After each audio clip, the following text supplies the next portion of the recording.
Boa tarde, Nação Azul, um prazer falar com vocês nessa quinta-feira aí pós-jogo, de uma forma que a gente estava esperando que o Cruzeiro se apresentasse desde o princípio.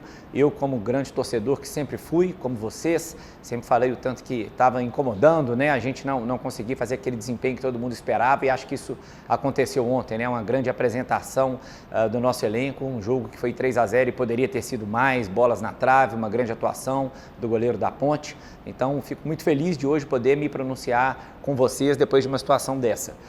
Eu falei semana passada que não falaria, hoje, né, seria uma live diferente com alguém do clube, a gente ia até abrir uma enquete para colocar alguma área diferente, mas viu muitos pedidos de que alguém do futebol falasse. Então a gente vai atender isso, o David que vai falar com vocês hoje, né, então é uma live até diferente, não teremos aqui a Luísa com a gente, fica o nosso abraço para ela aí, e na próxima semana eu tenho certeza que ela vai estar de volta, né, então ele vai falar um pouco sobre isso, mas o motivo de eu me dirigir a vocês é explicar um pouco das mudanças que a gente está fazendo no futebol profissional, coisas que já estavam definidas antes mesmo do jogo de ontem, a gente já tinha pensado em fazer essas mudanças independentemente de resultado, né? Então a gente faz isso com o objetivo de melhorar o desempenho na Toca 2, né, no futebol, e a gente coloca para vocês aí na tela agora para explicar as alterações que foram feitas, né? O primeiro, que já foi publicado ao longo do dia, é o Ricardo Drubs, que deixa o Cruzeiro nesse momento, então a gente agradece muito a ele, né? Já é a quinta passagem dele pelo Cruzeiro, conforme ele noticiou para a gente hoje, sabemos que é uma pessoa do bem, que temos certeza que vai buscar novos desafios e vai consegui-los aí, né? Então, o que a gente tinha antes de duas diretorias, uma diretoria técnica e uma diretoria de futebol, elas passam a se concentrar no David, que é o diretor de futebol, que vai falar com vocês daqui a pouco, como a gente vê aí no organograma, né? A outra novidade que tem, também já foi noticiada, só que de forma equivocada, né? Não foi feito da forma certa, é a vinda do José Carlos Brunoro para nos ajudar. Só que diferentemente do que foi falado ou ventilado por alguns, o Brunoro não vem para o local onde estava o Ricardo Drubski, né? O Brunoro vem como um consultor, como ele já fez em outros clubes, de planejamento e estratégia, né? Ele já fez isso de alguma forma diferente, não vem como funcionário, né, do Cruzeiro, mas como um consultor para poder ajudar a elaborar planejamento de uma forma ampla. Então não é só futebol profissional, né? Vai ajudar também no feminino, vai ajudar na base, vai ajudar muito num assunto que para nós é de extrema relevância, que é o clube empresa, né? A gente já tem um grupo de estudos internos aqui para a gente fazer a nossa sociedade anônima, estamos acompanhando de perto aí a evolução dos projetos de lei que tramitam na Câmara e no Senado, e o Brunoro tem uma experiência ampla nisso, não só por ter atuado num grande clube empresa que é o Audax, como também por prestar consultorias nesse tema para outros clubes. Então, o Brunoro, repito, não vem para ser diretor do Cruzeiro na área de futebol. Ele vai ajudar a instituição Cruzeiro em várias áreas com planejamento e estratégia, por isso que ele entra, então, no organograma como consultoria, mas a parte da estrutura fixa do futebol, né? Então, fica o David como diretor, junto ao David, o Pedro Moreira, nosso gerente de futebol, que já havia sido promovido, que a gente já havia explicado antes, e a gente sobe o supervisor de futebol do Sub-20, o Claudio Mir, que é um cara maravilhoso, grandes serviços prestados para o Cruzeiro, uma pessoa muito querida por todos nós, né? Então ele vem assumir essa supervisão do futebol, e o Beneci Queiroz, que era o supervisor de futebol, passa a ser supervisor administrativo na Toca 2. Então ele vai tocar assuntos administrativos da Toca, cuidar da Toca como sempre fez, conhece bastante o funcionamento lá e vai lidar muito diretamente com o nosso diretor administrativo, o Paulo Assis, para poder cuidar desses assuntos. Então este é o novo organograma da Toca 2, conforme está colocado aí temos a área jurídica, a área de saúde, enfim, são coisas que não tem qualquer alteração, que já funcionavam da forma como está. Então esse é o motivo de eu apresentar isso para vocês, né? Esperamos que através disso a gente consiga melhorar cada vez mais o nosso trabalho, dar mais condições de trabalho para os nossos atletas, né? Para o Ney Franco, e agradeço novamente, portanto, o Ricardo, que nos deixa, agradeço o Brunoro por ter aceitado esse desafio, eu tenho certeza que com a sua ampla experiência vai nos ajudar muito em todos esses setores, como eu falei aqui, então vai ajudar no clube de uma forma geral, não só no futebol, né? Então vem prestar essa consultoria e tenho certeza que na matéria de clube empresa vai ser importantíssimo para nós essa atuação dele, né? E bem-vindo também ao Claudio Mir, que agora, depois de tanto tempo no nosso Sub-20, vem ser o nosso supervisor de futebol na Toca 2. Então agradeço aí a todos vocês pela audiência, prometi que iria ser breve, porque acho que agora o grande momento que todo mundo gostaria era esse de poder ouvir as respostas do David, né? Que muita gente queria fazer essas perguntas antes, antes, deixamos aí para o David poder falar com vocês. Fica o meu abraço e semana que vem a gente anuncia ainda antes como é que a gente vai fazer, se voltamos comigo ou se a gente vai fazer aquela prometida enquete para colocar alguém do Cruzeiro para falar de outra área aí que é fundamental também para o torcedor conhecer.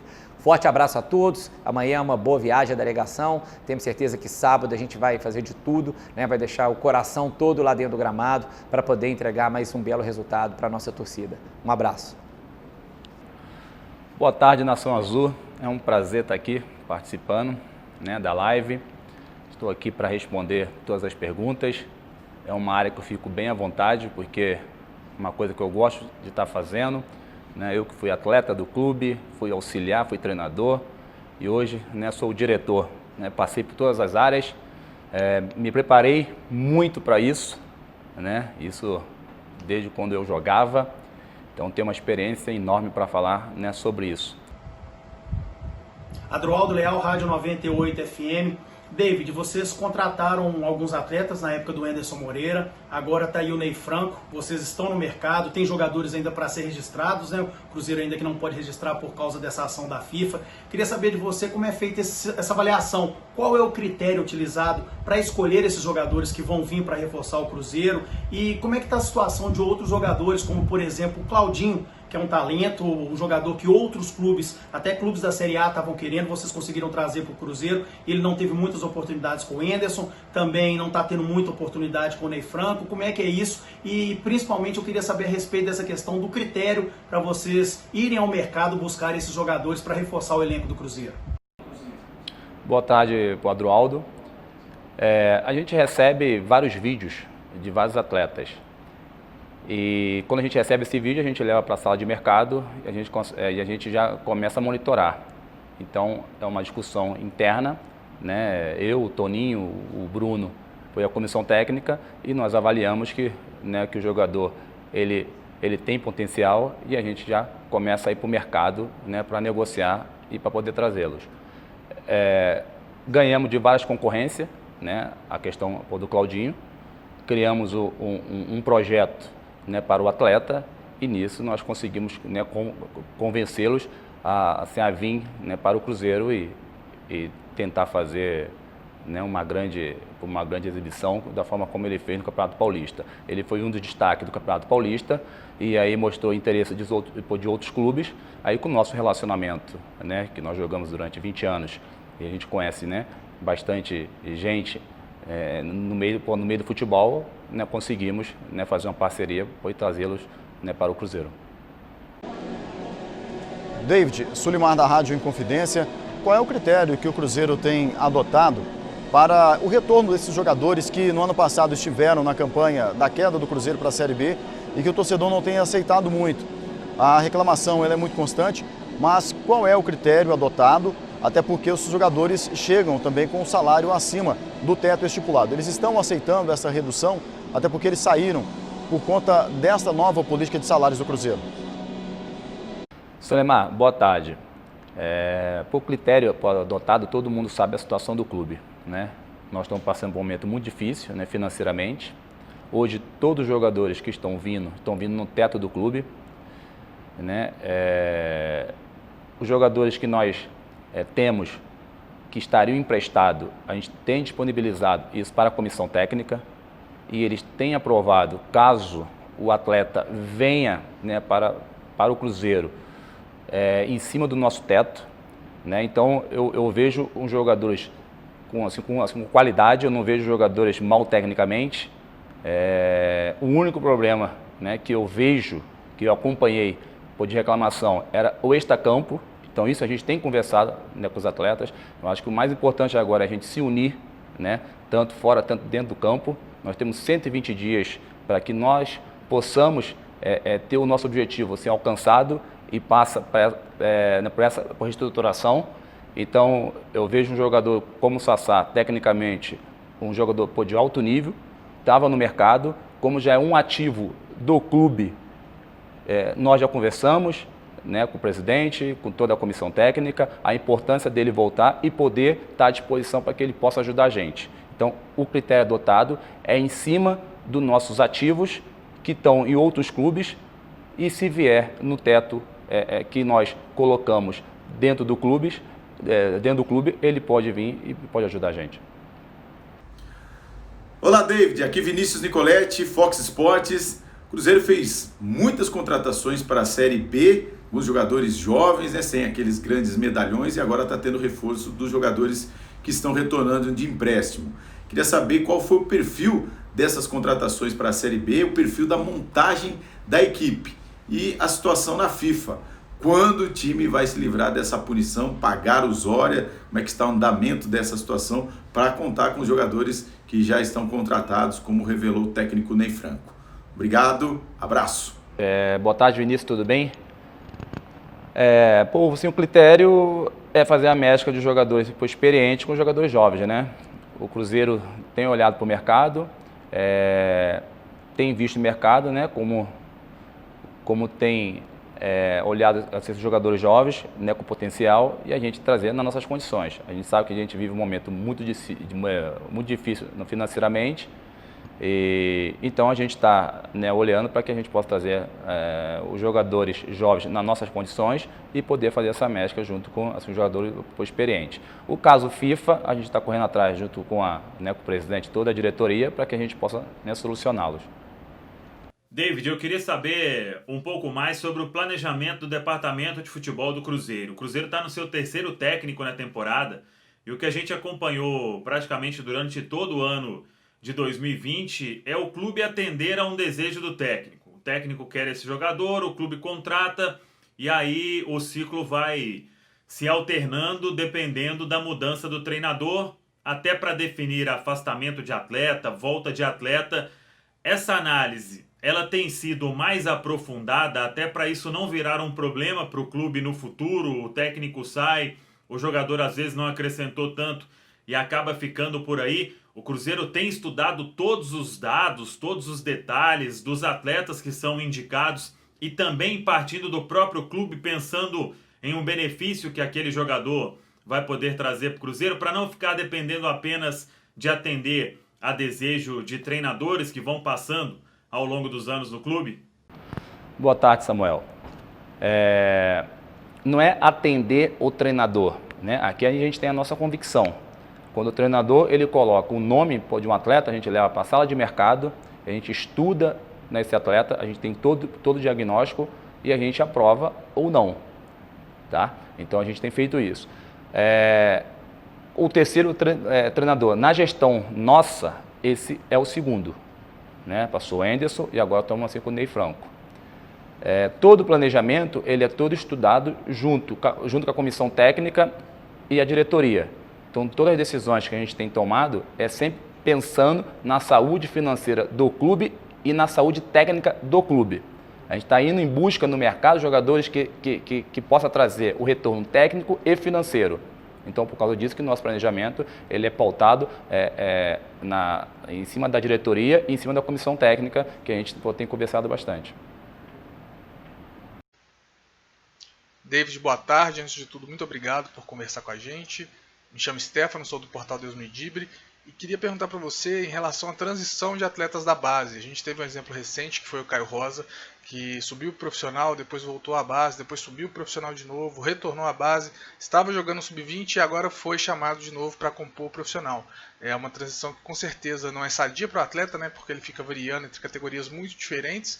E como é que vocês têm feito essa transição, como é que vocês têm olhado para isso, até pegando também de exemplo do Matheus Pereira, que é um jogador que estava como proposta, quase saiu do clube sem sequer ter chance de jogar, e quando teve, agarrou essa chance, mostrou que é um atleta muito útil, está sendo titular.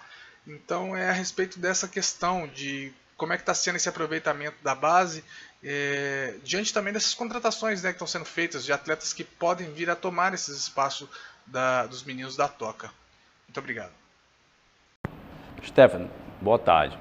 Essa transição, né, de meninos da base, isso é normal. Eles vão transitar entre o profissional e o júnior, até para a gente vê-los de perto, né, como eles vão assim, reagir e treinar e jogar no profissional. Porque uma coisa é você treinar e jogar no profissional, outra coisa é você jogar nos juniores. Então a gente tem olhado bastante os meninos da base, e até porque é os meninos que vão salvar a gente na parte financeira.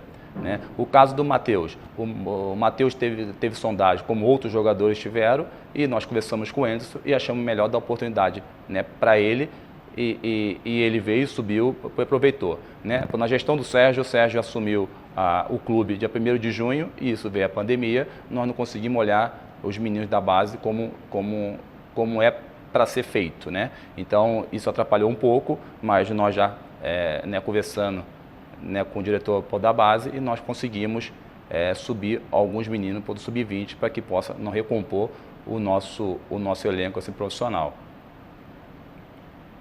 Olá, David, Josias Pereira, do Jornal Tempo e da Rádio Super. A pergunta que eu gostaria de fazer para você, na verdade, são duas em uma, né? A primeira relacionada ao atacante Zé Eduardo.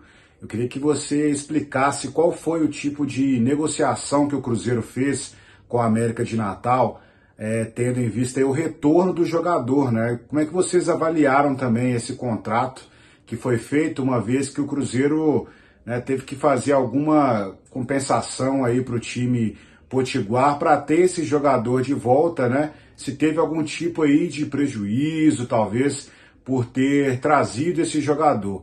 E a segunda pergunta é sobre o Patrick Bray, né? Até o empresário do atleta disse que o Cruzeiro aí, né, não fez exatamente o que ele gostaria em termos de renovação de contrato, que o Cruzeiro não valorizou o atleta. Como é que você explica também essa história do Patrick Bray aí para a torcida cruzeirense? O que realmente aconteceu nessa negociação com o atleta, e por que também que ele está treinando em separado, e se o Cruzeiro pensa em fazer alguma coisa relacionada aí à renovação, ou então mesmo o caminho é a saída do jogador. Muito obrigado mais uma vez e até a próxima.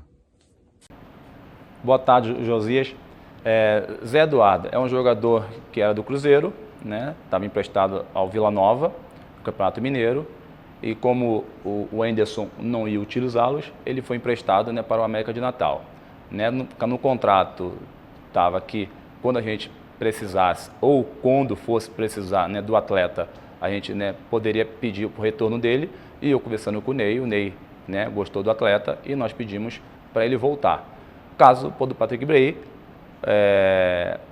qualquer renovação, né, você tem uma negociação, né, o empresário puxando para o lado dele e o clube, né, achando que é melhor fazer para o clube.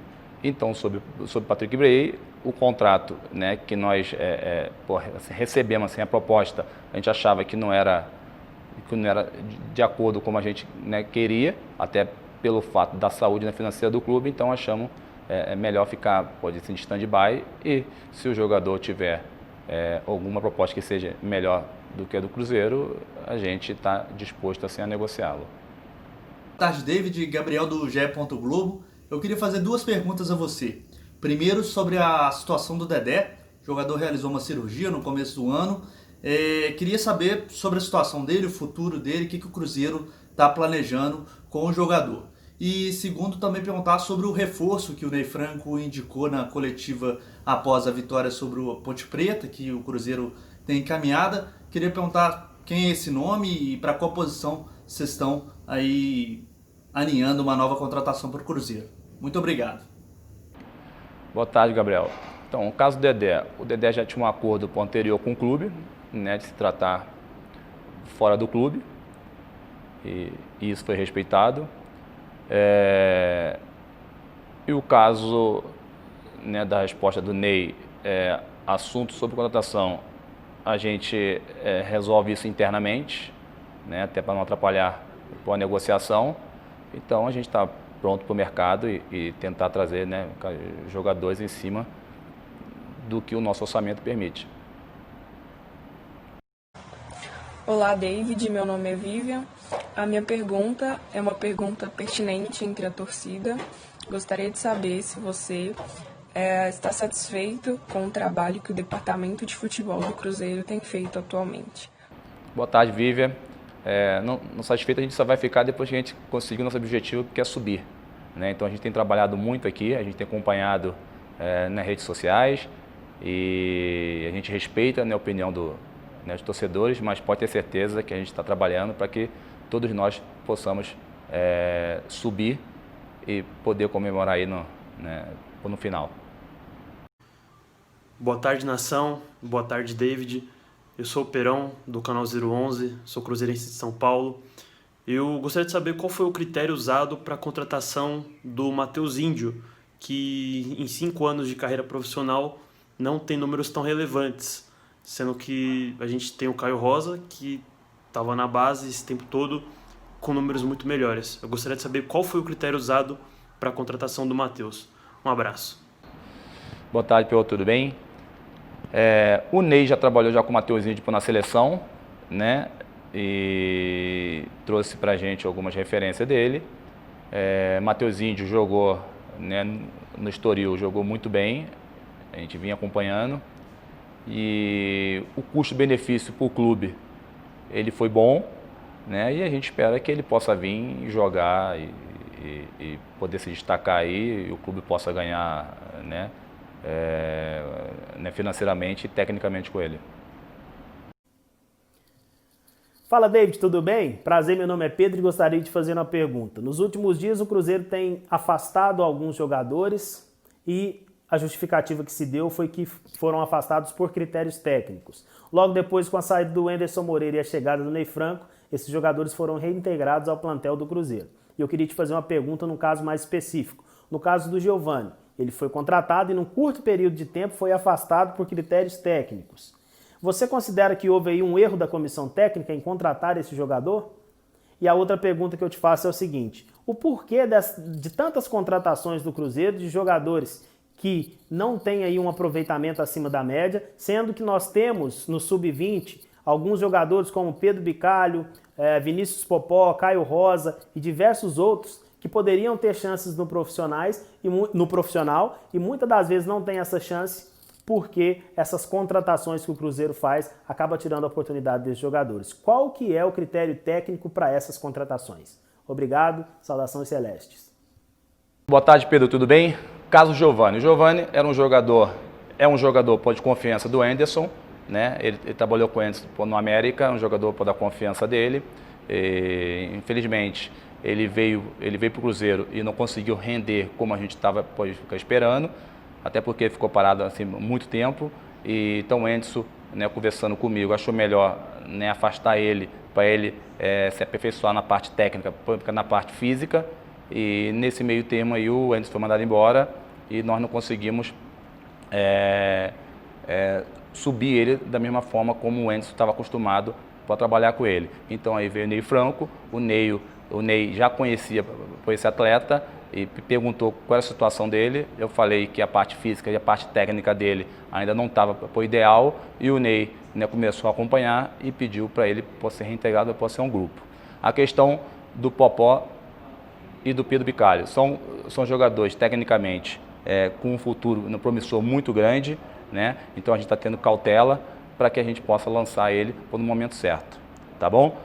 Nação Azul, obrigado, né, pela oportunidade. Mais uma vez estou aqui, né, falando com vocês e espero, né, a gente conseguir o nosso objetivo aí, que é subir. Beleza? Apoia aí que a gente vai fazer nosso trabalho aqui para que no final do ano possa estar todo mundo feliz. Um abraço.